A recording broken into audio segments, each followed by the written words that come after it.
దారి తప్పిన కోతి. చౌడవరం అనే గ్రామంలో మీనాక్షి, కామాక్షి అనే ఇద్దరు అత్తాకోడళ్ళు ఉన్నారు. వీళ్ళిద్దరూ చాలా అన్యోన్యంగా ఉండేవాళ్లు. కాని వీళ్ళిద్దరూ ఒకరికి తెలియకుండా ఒకరు వంటలు చేసుకుని దాచిపెట్టుకుని తింటూ బయటికి మాత్రం ఇద్దరూ ప్రాణానికి ప్రాణంగా ఉన్నట్లు నటిస్తూ ఉంటారు. ఇలా ఉండగా కోడలు కామాక్షి వాళ్ళ దూరపు బంధువుల ఇంటికి పెళ్లికి వెళ్లవలసి వచ్చి, అత్తయ్య, నేను మా పిన్ని కూతురు పెళ్లికి వెళ్ళొస్తాను. పైకి సరే అన్నట్టు తల ఊపి మనసులో మీనాక్షి, వెళ్ళిరా, నువ్వు వచ్చేలోపు నాకేం కావాలో ఆశ తీరా వండుకొని తినేస్తా గదా అనుకుని పైకి మాత్రం, అయ్యో, నువ్వు లేకపోతే నాకు మస్తు బోరు కొడతదే, తొందరగా వచ్చేవే అని అంది. కోడలు కామాక్షి కూడా మనసులో, ఏం నటిస్తున్నారత్తయ్య, నేను వెళ్తే మీకు నచ్చిన వంటలన్నీ వండుకొని మింగేద్దామని తెగ ఆరాటపడిపోతున్నారు కదా అని అనుకుంటూ పైకి మాత్రం, అత్తయ్య, నేను కూడా అంతే తెలుసా, మిమ్మల్ని చూడకుండా అస్సలు ఉండలేను, వెంటనే వచ్చేస్తాను అని అంటుంది. కామాక్షి ఇంటి నుంచి బయలుదేరి తన పిన్ని గారింటికి వెళ్ళింది. అక్కడికి వెళ్ళగానే తన పిన్ని కామాక్షిని చూసి, ఏంటి కామాక్షి, అలా చిక్కిపోయావేంటి? మీ అత్త నీకు తిండి పెట్టడం లేదా ఏంటి? పిన్ని, అత్తగారింట్లో ఎంత తిన్నా ఇలాగే చిక్కిపోతుంటారు తెలుసా, అది తిండి లోపం కాదు, పుట్టింటి మీద బెంగ. అయినా ఇప్పుడు నా ఒళ్ళు గురించెందుకు, పెళ్లి గురించి చూడండి అనగానే పిన్ని అందరూ నవ్వుకొని పెళ్లి చేస్తున్న కళ్యాణ మండపం వైపు వెళ్లిపోయారు. పెళ్లైపోయాక కామాక్షి తిరుగు ప్రయాణం పట్టింది. ఒక్కతే నడుచుకుంటూ వెళ్తూ ఉండగా ఆ దారి మధ్యలో చిన్న అడవి ఉండటంతో నడుచుకుంటూ వస్తున్న కామాక్షికి ఒక కోతి ఎదురుగా వచ్చి కూర్చుంది. కామాక్షి కొద్దిసేపు ఆగి దానిని చూసిన ఆ కోతి కదలకుండా అలాగే ఉంది. దానిని చూసి, ఇదేంటి, ఎటూ పోకుండా బెల్లం కొట్టిన రాయిలాగా నా ముందే తిష్టేసుకొని కూర్చుంది? కాని ఆ కోతి దారి తప్పి 2 రోజులయ్యింది. అడవి లోపల దాని గుంపు నుండి విడిపోయింది. అది మంచి ఆకలితో ఉంది. దీనమైన కోతి ముఖం చూసి కామాక్షి జాలిపడి, ఏవండి కోతిగారు, నిన్ను చూస్తూ ఉంటే నాకు చాలా జాలేస్తుంది. నీకు అభ్యంతరం లేకపోతే నా వెంట వస్తావా అనటమే ఆలస్యం. ఆ కోతి లేచి కామాక్షి వెంట వెళ్లటానికి సిద్ధమైంది. ఇదేంటి, మాట వరుసకి అన్నాను, రావటానికి రెడీ అయిపోయినట్టుంది అని అనుకుని దానిని చూసి, మా అత్త ఏమంటుందో ఏమో, అయినా దీని ముఖం చూస్తే తీసుకొని వెళ్ళాలి అని అనిపిస్తుంది. సరే, ఏదేమైనా ఈ కోతి నాతోనే ఉంటుందిలే అని అనుకుని కోతిని వెంట పెట్టుకుని ఇంటికి వస్తుంది. ఇంట్లోకి రాగానే కోతిని చూసిన అత్త ఆశ్చర్యంగా, హేమే కోడలా, నువ్వు ఊరికెళ్లేటప్పుడు ఒక్కదానివే వెళ్ళావుగా, ఈ కోతి ఎక్కడి నుంచొచ్చిందే? రావాల్సిన కట్నం కింద మీ నాన్న ఈ కోతినిచ్చి పంపాడా ఏంటి? ఊరుకోండత్తయ్యా, మీ జోకులు మీరు. ఈ కోతి నేను అడవి గుండా నడుచుకుంటూ వస్తుంటే నాకు ఎదురుగా వచ్చి నా ముఖాన్ని దీనంగా చూస్తూ కూర్చుండిపోయిందత్తయ్యా. అందుకే దీన్ని చూసి జాలిపడి ఇంటికి తీసుకొచ్చిన.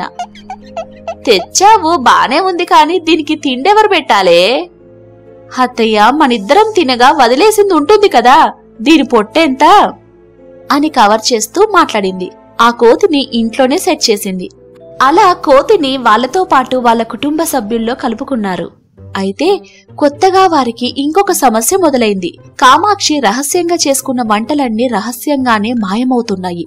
అలాగే మీనాక్షి కూడా రహస్యంగా చేసుకున్న వంటలు రహస్యంగా మాయమైపోతున్నాయి. ఈ కోడలి పిల్ల దాని తిండి తినడమే కాదు, చివరికి నేను దాచుకున్న వంటల్ని కూడా తింటాంది. దీన్ని ఎలా పట్టుకునేది అనుకుని కోడల్ని పట్టుకోవాలి అని అనుకుంటుంది.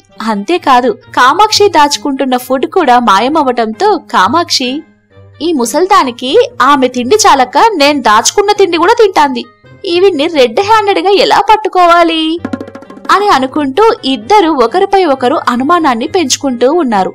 రోజులు గడుస్తున్నాయి, కాని దొంగ మాత్రం దొరకడం లేదు.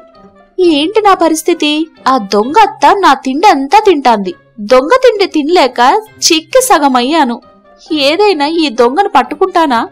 ఏది ఏమైనా ఈసారి దొంగ అత్తని పట్టుకొని తీరాలి అని అనుకొని ఒకరోజు అత్తయ్యకి తెలియకుండా పాయసం చేసుకుని దాన్ని చల్లార్చిన తర్వాత తాగుదామని అనుకుంది.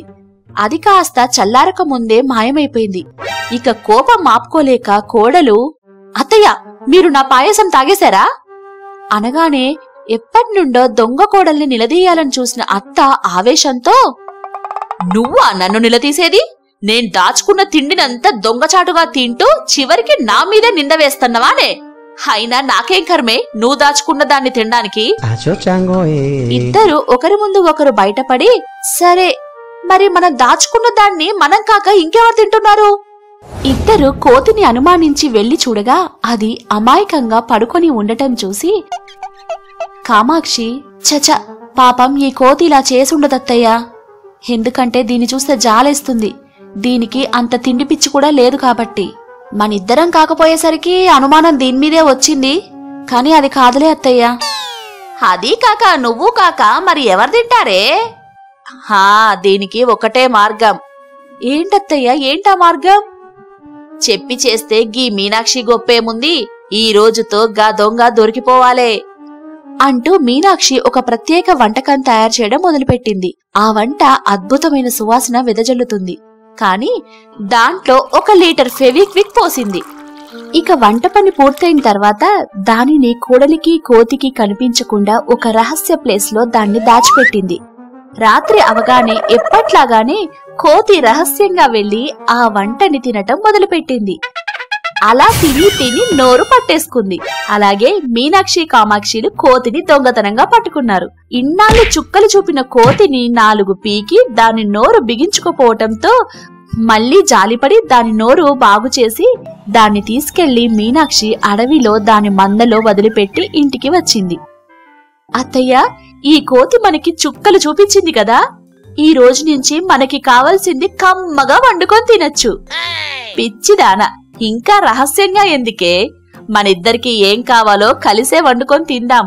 మన ఇంట్లో మనమే ఇంటి దొంగలం కాకుండా కోతి మన కళ్ళు తెరిపించింది కూడా.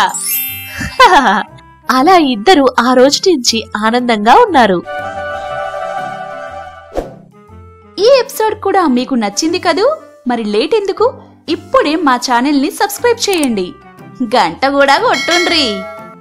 ఈ ఎపిసోడ్ లో మీకు ఏం నచ్చిందో కింద కామెంట్ రూపంలో చెప్పండి. మిమ్మల్ని ఆహా అనిపింపజేసే మరిన్ని వీడియోస్ కోసం చూస్తూనే ఉండండి ఆహా టీవీ.